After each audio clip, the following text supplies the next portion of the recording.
Right, you're watching The Front Row. Thank you very much for staying with us. Let's take a look at what you're saying before we go on the final round of questions. Before we wrap it up, Bernardo Tieno says, Bilo Kero's opinion that minister's appointment from Parliament was flawed by problems and can tamper the successes in the Kibaki, Moi and Kenyatta governments that got Kenya to where it is. The 2010 experiment has failed and the jury is out. Hassan Edin asks, how will this solve anything of a president if the president has the power to fire a prime minister? Kakai, I'll be bringing that to you as well. We also have Obunga who says, kindly ask Kakai, how does the PM post solve the regional balance and ethnic inclusion? The BBI actually leaves inclusion at the mercies of the president. You'll be clarifying that for us. We also have Philip Mwangale who says, what Kakai, Kissinger and all are championing for is inclusion, and that is miles away from inclusivity. Focusing on inclusion alone negates the principle of inclusivity. The Constitution of Kenya 2010 is inclusive enough. And let's take a final one before we get it back. All right, a lot of comments really not related to the topic of the day, but it would appear BBI still a very emotive issue among Kenyans.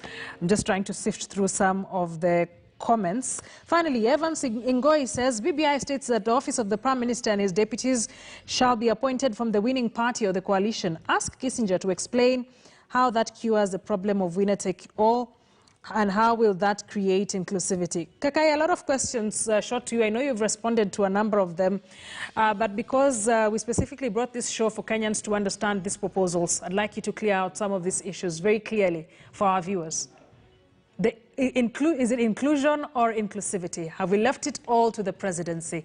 And how then will he handle it going forward to avoid him or her giving these positions to their tribesmen or friends or, you know? I think when you look at the issue of inclusivity, and this was one of the biggest challenges that BBI has, or as a country we have faced. And remember, I recall that we had 9 issues, and one of them was, of course, one of the issues of inclusivity. And basically defined that some Kenyans felt that once a new government comes in place, they felt that they have been left out because of inclusivity. And remember, and we must recall that elections in this country, and unfortunately that's what happens, we vote ourselves along either regional blocks, tribal affiliations, and so forth and so on. So depending who then makes it into government and becomes the president, then if this person doesn't bring people from all over, then it becomes a problem of inclusivity, and the whole region feels that they were left out. Recall what happened in 2013 election, 2017 election, and even the 2003 election, so whereby some parts of the country felt completely left out. So this has been the problem for Kenyans, and Kenyans say that's a problem. And how do we then solve it? Is that BBI has done, first of all, the 2010 Constitution did magic in terms of devolving, and therefore everybody in developed states should feel they are somehow included in those developed governments. But that's not enough.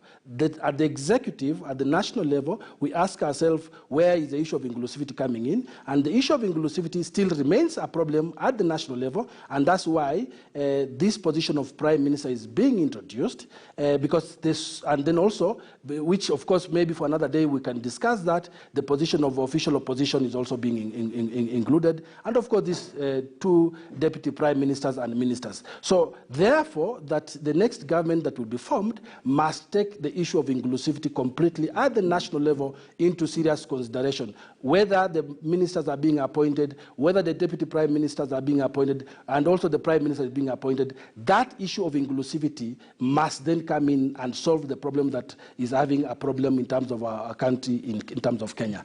The other issue is the issue that has been raised by a viewer, which I think is a valid question, of why are we having a prime minister being appointed by the president, and of course the president has a latitude to fire the prime minister. And I think we went through the functions, and you also saw when the Prime Minister can cease coming from office. But one of the key considerations of the current BBI proposal is that the President must have latitude, and that latitude he's not going to cede in terms of appointing a Prime Minister. And as I said earlier, that President must appoint a Prime Minister, in his view, first of all, that person he will be able to work with. So that latitude is there. Of course, there are fallback clauses whereby in the event he appoints and is taken to Parliament and they reject, then of course he will be forced to appoint another person. So the whole idea is that as I run a country as a president, if whoever is going to be the president, he must feel that he's having support from a Prime Minister who is able to work with without any issues, but also the issues of inclusivity are coming in to ensure that everyone is actually being included there.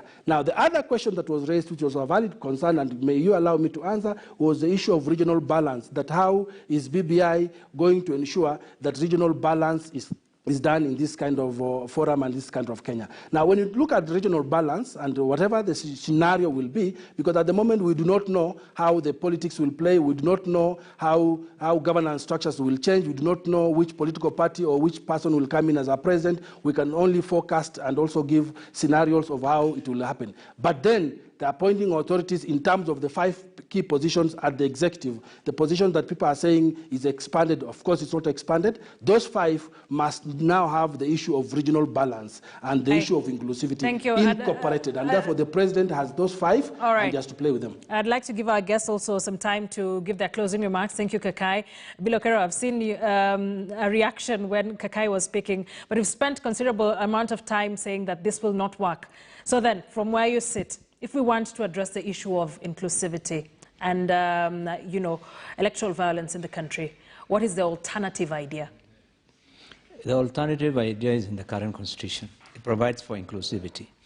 What you've heard Kaikai say, that it's all about the president. The president must have a prime minister he can work with. How does that enhance inclusivity? The prime minister does not have to be somebody whom the president loves. He is simply the head of, according to what they propose, he must be the head of the party with the largest number of seats in parliament, period. So then how does the question of if he doesn't like or he must, his politics, chemistry must work together, it doesn't make sense. Number 2, a very simple question on inclusivity, the politics. Let's just talk of this one. They go for election. Party A and Party B. Party A becomes the president. Party B wins, for example, 360 seats in parliament, they win 150 seats in parliament, and he becomes the leader of opposition. The leader of opposition is not government. His people, 150 members of parliament, plus the entire regions or people who elected them, will be in opposition. They are not included in government. That inclusivity becomes a pipe dream. So really, this thing is not about inclusivity. This thing is about the 5 big seats and 5 big people who must be given jobs. All right. But let me just say this in conclusion, because I think you may not give me another. I think if you look at the executive summary of that BBI, it belies all these stories.